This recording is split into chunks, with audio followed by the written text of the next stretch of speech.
Breaking news అసభ్యకర వ్యాఖ్యల కేసులో arrest అయిన పోసాని కృష్ణమురళి రిమాండ్ రిపోర్ట్లో కీలక అంశాలు వెలుగులోకి వస్తున్నాయి.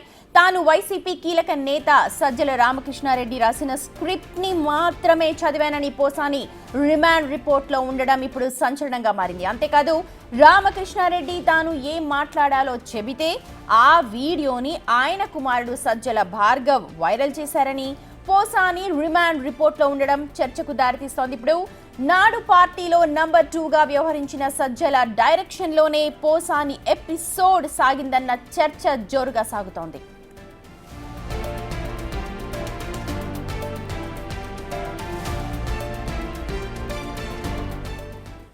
రైట్, సంచలనంగా మారిన ఈ సబ్జెక్ట్ సంబంధించి మరింత సమాచారం మా ప్రతినిధి దామోదర్ లైవ్ లో అందిస్తారు. దామోదర్, నిజంగా సంచలనంగా మారుతోందని చెప్పాలి. ఎందుకంటే ఒక డైరెక్షన్ లో మాత్రమే డైరెక్ట్ చేసిన సజ్జల భార్గవ్ కావచ్చు, సజ్జల రామకృష్ణారెడ్డి కావచ్చు, వాళ్ళు డైరెక్ట్ చేసిన దానిలో ప్రకారమే నేను స్క్రిప్ట్ చదివానని చెప్పి క్లియర్ గా రిమాండ్ రిపోర్ట్ లో ఉంది. ఏం మాట్లాడుకుంటున్నారు? రాజకీయ వ్యూహం ఎలా ఉంది అక్కడ?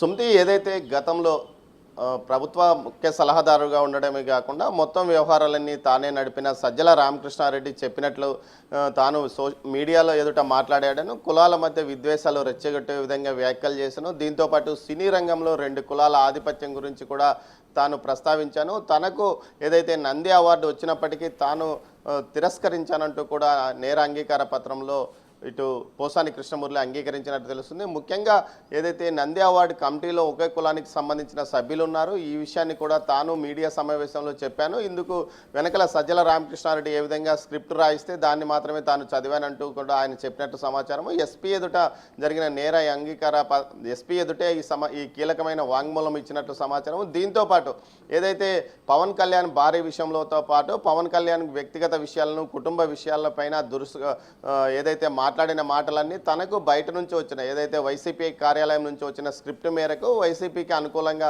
తాను మాట్లాడినట్లు కూడా చెప్పాడు. ఈ విషయాలన్నింటినీ సోషల్ మీడియాలో సజ్జల భార్గవ్ సోషల్ మీడియా ప్లాట్ఫామ్స్లో వైరల్ చేయడం జరిగింది. అదేవిధంగా సర్క్యులేట్ చేయడం కూడా జరిగిందంటూ కూడా ఆయన తన నేర అంగీకార పత్రంలో ఒప్పుకున్నట్లు సమాచారము. మొత్తం మీద అయితే పోసాని కృష్ణమురళి మాట్లాడిన ప్రతి మాట వెనుక వేరెవరు ఉన్నారు. దీంతోపాటు తనకు ఎఫ్డిఐ ఏదైతే ఫిలిం బోర్డు కార్పొరేషన్ చైర్మన్గా తనకు 3,20,000 రూపాయలు ప్రభుత్వం నుంచి వేతనం కూడా అందింది. అందుకోసమే తాను పార్టీ కోసం పనిచేశానంటూ కూడా చెప్పుకొచ్చారు.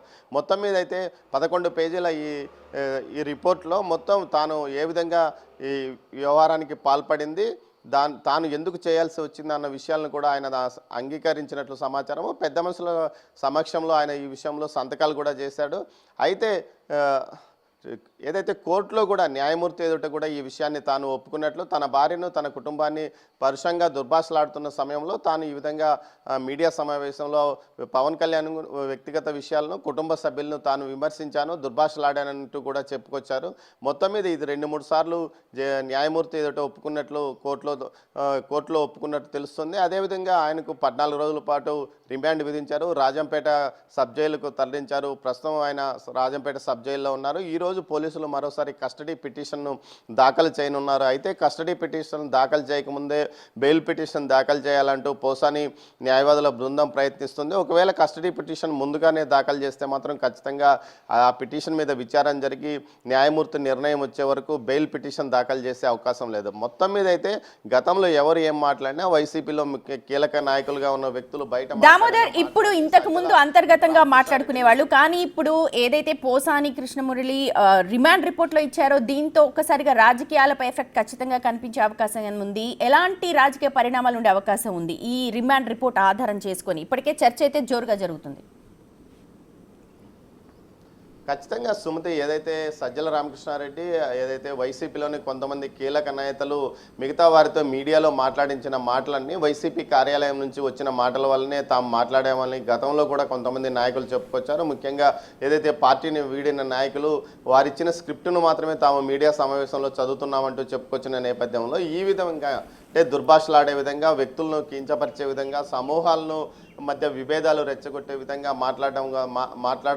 మాట్లాడించారు అన్న విషయాలు ఇప్పుడు ఏదైతే పోసాని కృష్ణమురళి ఇచ్చిన నేర అంగీకార పత్రంలో బయటపడింది. మొత్తం మీద అయితే వీటి ఎంత వెనక ఎవరు ఏం మాట్లాడినా మూల సూత్రధారి మాత్రం అక్కడ తాడేపల్లి వైసీపీ కార్యాలయం నుంచి సజ్జల టీం నుంచి వచ్చిందంటూ కూడా ఇప్పుడు ప్రచారం జరుగుతున్న నేపథ్యం. మొత్తం మీద అయితే సజ్జల రామకృష్ణారెడ్డి యొక్క ఏదైతే ఆయన చెప్పిన సూచనలు సలహాల మేరకే తాము ముందుకెళ్ళాము, మీడియా సమావేశాల్లో మాట్లాడాము, అదేవిధంగా కులాలు వర్గాల మధ్య విద్వేషాలు రెచ్చగొట్టే విధంగా మాట్లాడాము.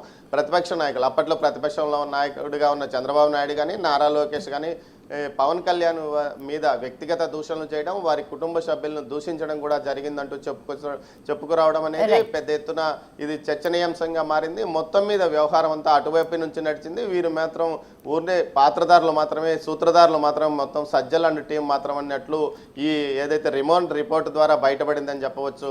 Sumathi. Right Damodar, thank you so much. మొత్తానికి పోసాని కృష్ణమురళి రిమాండ్ రిపోర్ట్ ఇప్పుడు సంచలనంగా మారిందని చెప్పాలి. ఎందుకంటే డైరెక్షన్ ఒకరు చేశారు, మేము కేవలం పాత్రధారులు మాత్రమే వాళ్ళు చెప్పిన డైరెక్షన్ లోనే మాట్లాడాం, వ్యక్తిగత విషయాలు ఏవి కావు అని చెప్పి పోసాని మురళి రిమాండ్ రిపోర్ట్ లో ఏవైతే అంశాలు జోడించారో ఇప్పుడు ఇది పెద్ద దుమారాన్ని రేపబోతోందని చెప్పాలి.